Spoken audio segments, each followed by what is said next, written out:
realizamos ajustes das doses de insulina para o paciente?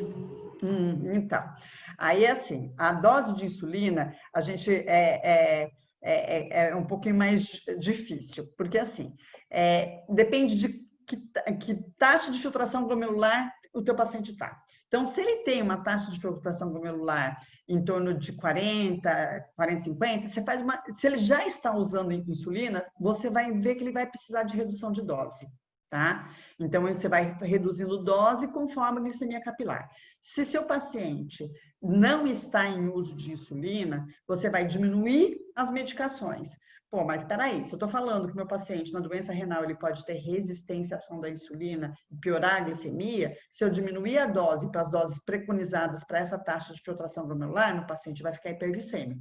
Então, nessa situação, eu começo a introduzir a insulina. E aí, quando a gente vai introduzir insulina para paciente com diabetes tipo 2, a gente começa com a bedtime. Aqui, para o nosso indivíduo com doença renal, é a mesma coisa.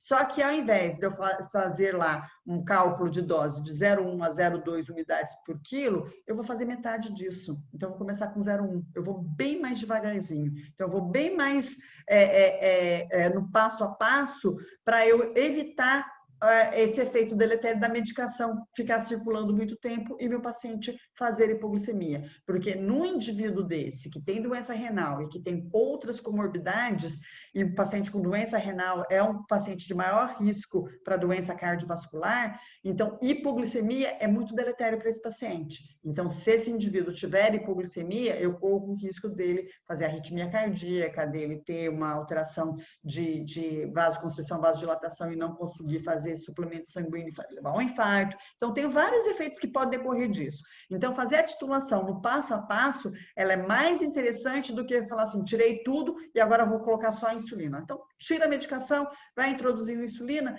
e, principalmente, acho que se tiver alguma coisa para olhar, coisa assim, é controle glicêmico.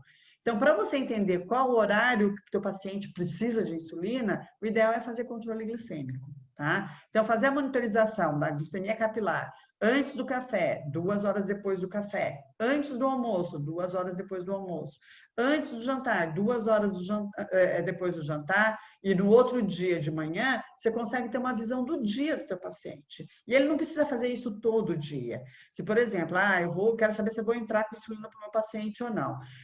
Então, eu peço para ele fazer o controle, ele vai voltar semana que vem, faz 3 dias essa semana, faz 3 dias, eu consigo ver o padrão. O que me interessa é padrão. Olha, meu paciente, ele come, a glicemia dele vai lá em cima, come, vai lá em cima, come, vai lá em cima.